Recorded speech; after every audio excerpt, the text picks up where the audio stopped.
Hello, it's Yasmin from Tiny Time Big Results, and today I want to talk to you about how you can prepare for your sales calls. When you're in business, sales for a lot of business owners is their big boogeyman, and they're like, oh, I don't want to sell, I don't want to sell. I get that. I was like that too.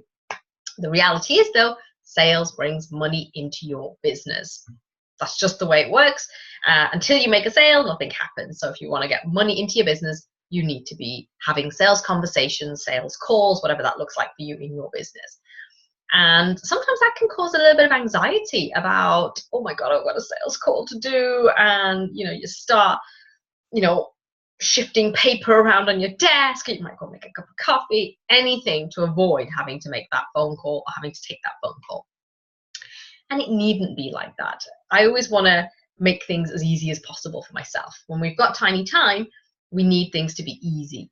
And so there are certain things that you can do to help you prepare for your sales call that will allow that sales call to be far more graceful, far more simple for you. And so I'm going to share with you my top 3 ways of how to prepare for your sales calls. There's lots of other things that you can do, but today I just want to talk to you about how to prepare yourself and the energy that you're bringing to that sales call. And the very first thing is exactly that, focusing in on your energy. The energy that you're bringing to that sales call, it can be make or break. It is absolutely crucial. If you come to that sales call full of that desperate energy, like, you need to buy from me, and why won't you buy from me? Listen, they ain't gonna buy because they'll be able to smell the desperation off you. You'll be just throwing it at them in bucket loads, and it's not pleasant. Have you ever been in a situation where that's happened to you and you're thinking, oh my God, so needy and clingy, get away from me? You know what it's like, so nobody likes that. Nobody wants that.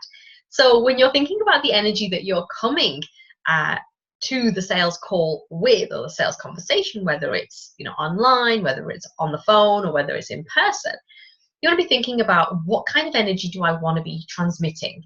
What kind of energy do I want to hold within myself? What kind of space do I want to be in? And this is where you might be thinking of specific words that help you to understand what that looks like for you. So it might be calm, serene, enthusiastic, passionate, creative. Like, what's the energy that you want to bring to that sales call so that it is a pleasant, enjoyable, exhilarating experience for both of you? So it's not a case of like, oh my God, that was the worst conversation I've had. I just, couldn't wait to get away from her or him. You want it to be a really enjoyable, pleasant experience. Because here's the thing, even if they don't buy from you, you want them to have such a great experience with you that they will then recommend you and refer you to somebody else who might be a better fit for you. You don't want them to think, oh my God, she was awful, don't go near her. So you want it to be a great experience, irrespective of whether it's yes, let's work together, or no, I don't want to buy your thing. Okay, so the energy. So what do you do? How do you create that energy?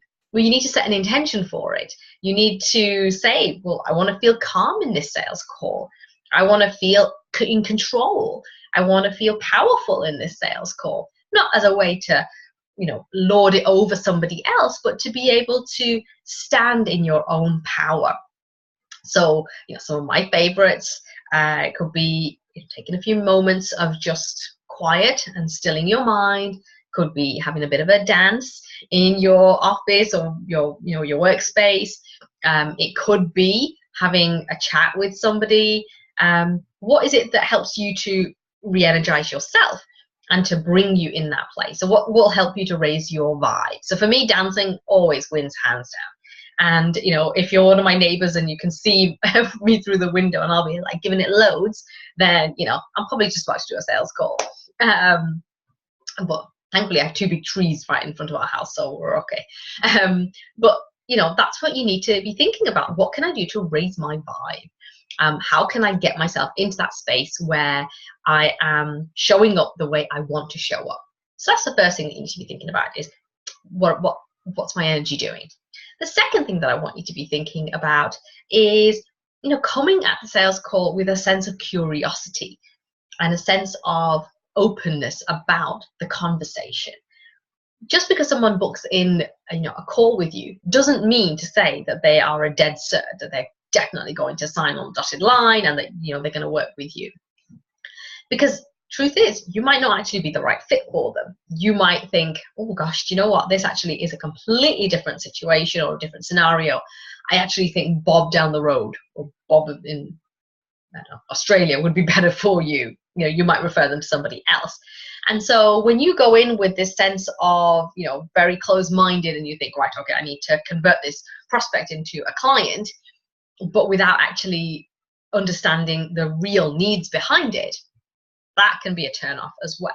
Instead, if you go into a sales call with a sense of curiosity and say, I wonder what this person, really needs from me, what brought them to this point of booking the appointment, what was their motivation, what inspired them to book an appointment with me and not with somebody else. And these are all the questions that I want you to have bubbling away in your head, because when you go into that conversation and into that call, that's the kind of energy, again, that you'll be bringing to it. So tell me a little bit about where you're at right now. Okay, so what do you see are, kind of your key priorities? What do you want to achieve in the next 6 to 12 months? Or, what is, one of your biggest challenges right now? And all you're doing is finding out information. Sales is about really great listening so that you can hear. I've had many sales calls where the solution has not been to work with me or work with me in a specific program. It's been something else completely different. And I remember one particular person contacted me saying that they wanted to create an online course. And I said, well, let's have a conversation. Rather than just going, great, this is my program, let's, book you in and let's schedule it in. I said, let's have a conversation. And actually, that's not what she needed. She wasn't ready for the online course. There was some other work that we had to do first. And so having that sense of curiosity is a huge bonus. It's a huge advantage to you. And so instead of being closed-minded about the sales call and thinking, okay, I want to sell them on that package, just be curious and be open about it.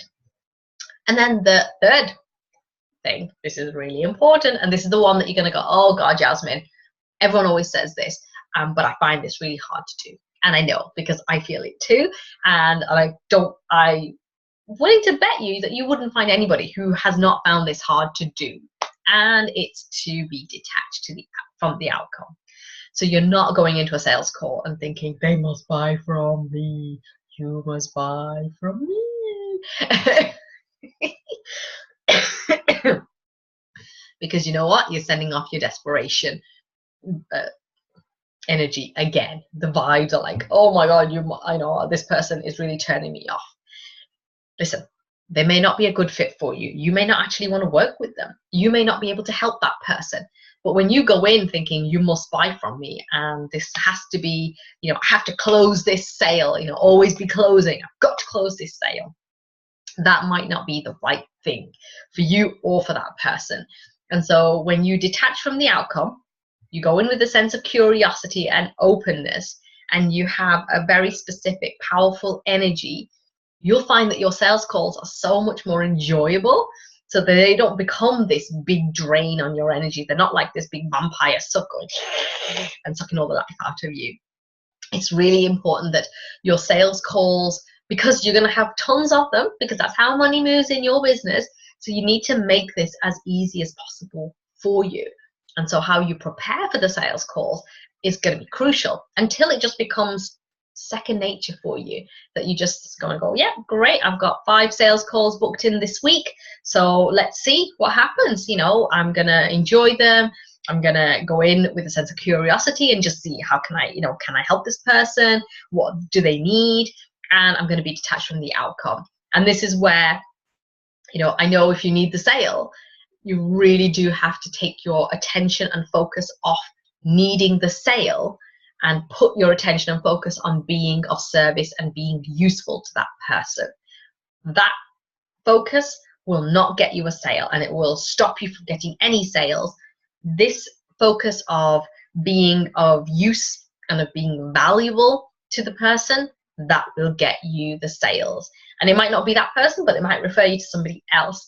And so we do need to focus on, detaching ourselves from the outcome. I can't stress that enough. And I know it's really hard to do, but just give it a go. And just, all you have to do is just stop looking at, the fact that I need the sale and think, I wonder how I could be of use to this person. And just literally move your head to the right hand side and think, okay, I want to be of use, instead of looking at, I need this sale, I need this sale, I need this sale.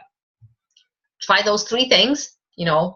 Think about your energy, go in with a sense of curiosity and openness, and detach from the outcome. And I promise you, it'll be so much more nicer to do those sales calls, and you'll start looking forward to them. So I hope that's been helpful to you today and useful.